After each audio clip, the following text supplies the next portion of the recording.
Canada is known worldwide for its democratic freedoms, but that appears to be conditional at times, particularly if your speech happens to be politically incorrect. That's coming up next on Insight.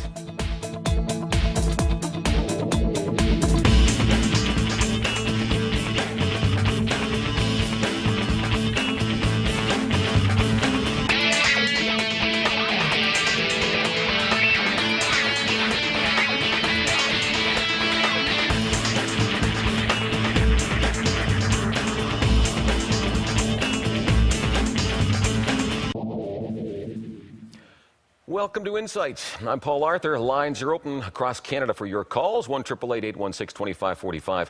I'd like to hear your thoughts on this one. Are Canadians free to speak their minds? I mean, really free, even if it doesn't agree with the current politically correct mindset that's out there in our society. Okay, it's a good question because there are some cases we'll be talking about today where that doesn't seem to be the case. You might remember last summer, a Calgary street church pastor, Artur Pawlowski, was arrested at the Fringe Festival in Calgary. Now, Fringe Festival is a lot of interesting stuff going on, some of it kind of weird, and there's a fair bit of noise going on there as well. Lots of people milling around.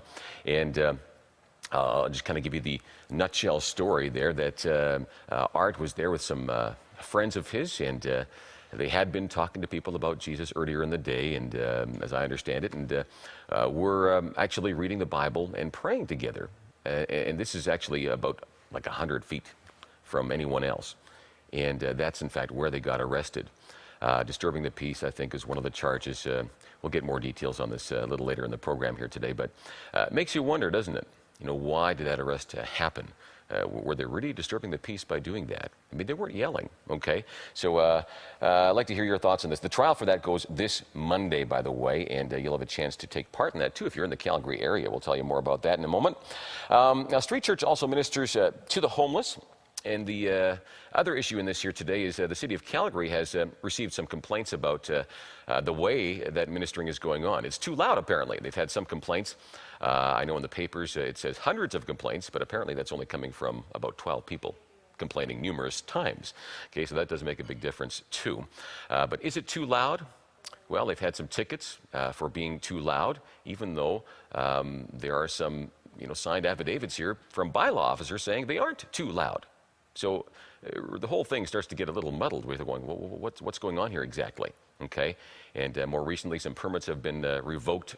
So the city of Calgary is saying that you can't be in this park if you're going to use loudspeakers. It's just too loud.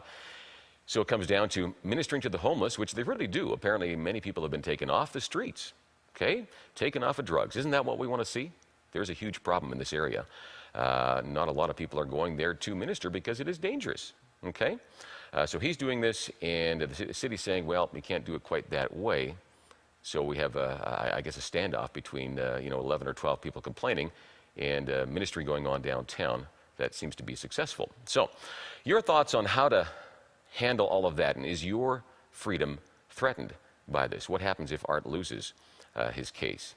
Is there a precedent set next time you want to tell somebody about Jesus or Buddha or Allah, for that matter? I mean, this would affect every religious community, I think. All right, so 1-888-816-2545, anywhere in Canada, your calls are welcome. Agreeing or disagreeing, you're perfectly fine. If you think this is out to lunch and, maybe if you were living downtown, you wouldn't want to hear, some guys preaching over loudspeakers either. Well, you're welcome to call too, okay? All right, let me introduce our guests. Art Pawlowski's been on with us, of course, a couple of times, so good to have you back again. Pastor Art from Street Church in Calgary, and also Grace Mcintosh, one of the lawyers representing Art and Street Church from Miller Thompson. So good to have you both with us here today.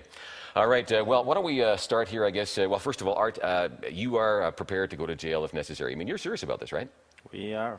Yeah. I am. Okay. I could tell. I mean, you have a passion for this, and I guess that's one thing that kind of rattles the cage, too. Some people might misread your passion as being, just too in people's face and just go home and, take your stuff behind your own four walls, right? Now, maybe you could explain what led up to the arrest last summer. I'm not sure if, which one of you wants to do this. Well, you tell you what, why don't we do this? Why don't we show the the arrest itself, first of all, show a clip of that, and then you can explain what happened, because the arrest you see doesn't actually tell the whole story. It's kind of a little bit pieced together. You don't get the whole story, so you can explain right after that. The camera all right, wasn't on. Camera wasn't on the whole time. Okay, so let's take a look at it, and then you can explain it. Let's go. You're arresting me for what? We're not causing disturbance. Disturbance of what kind? Seems like you just the language was incorrect. So I can talk. Okay. Have it your way. Okay, cool now then. 512.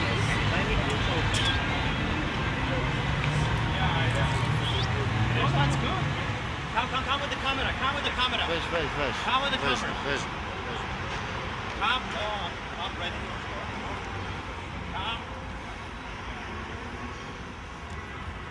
Our freedom of rights, the constitution of this country is in violation. Our charter of rights is broken by the law, by the police officer. Now, believe it or not, one of the charges against Art is resisting arrest. Yeah. Wow, pretty tough guy, I'll tell you what. So now, who wants to unpack that? What was leading up to that arrest? You can go ahead. Well, the day that this arrest took place was August 16th, 2006. Fringe Festival, right? And the Fringe Festival was going on at that time in a park downtown in Calgary. And Art and the street church ministry, there was a group of about 5 of them. They weren't at the Fringe Festival in the beginning of the day. Between 12 and 1 o'clock, they were somewhere else in the city preaching. Oh, okay. And around 2 o'clock, they parked their cars close to the Fringe Festival, and they attended the southeast corner of the park where the Fringe Festival was going on. Mm-hmm. At no time were they more than 150 feet within the Fringe Festival. Yeah. So they weren't approaching any vendors, they weren't asserting themselves at all. Right? They were, pardon me? I think the day or 2 days before, they had been talking with some of the vendors, and there was a bit of a kerfuffle, I guess, about that. Some of the vendors didn't like the fact that you were talking about some of those things. So that's part of this, and they weren't really isn't it? even talking that day either. They were mostly just praying, but they were closer to where the vendors were actually set up. Okay. So even then, they weren't particularly assertive. And on this particular day, at about 2 o'clock, they stopped on the southeast corner, and they did pray and read the Bible for maybe 10 to 20 minutes, no more. And at that time, I think they talked to some people who were walking by, and they were talking to them about Jesus, and the camera was rolling at that time, so there is some footage from that time, right, Art? That's right. And then a friend saw them, and he was heading across the street to a restaurant, and he offered to take everybody out to lunch. Have you eaten? Let's go have some lunch. Sure. And they turned the camera off, and they went across the street to eat lunch. So at about 3 o'clock, they had finished eating, and they stepped back out of the restaurant, crossed the street, and their full intention was to go home. The cars were parked about 2 blocks away from the Fringe Festival, and they were just going to walk home, or walk to the cars and drive home. Let's call it a day.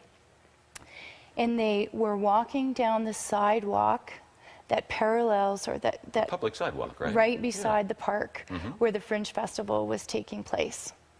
And they were spotted by the security guard of the Fringe Festival, who then shouted to them, "I call the police, you're going to be arrested."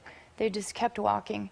And he said that more than once. And when they got to the southeast corner, again, they stopped and they said, you know, we shouldn't be running. If the police are coming, we have nothing to hide. It'll look bad. It looks like you're running away. You did something. Why You're should a be, criminal. You why should should be be running? So they stayed, and Art thought it was in their best interest to pray and read. Sure. They knew this confrontation was coming. Sure.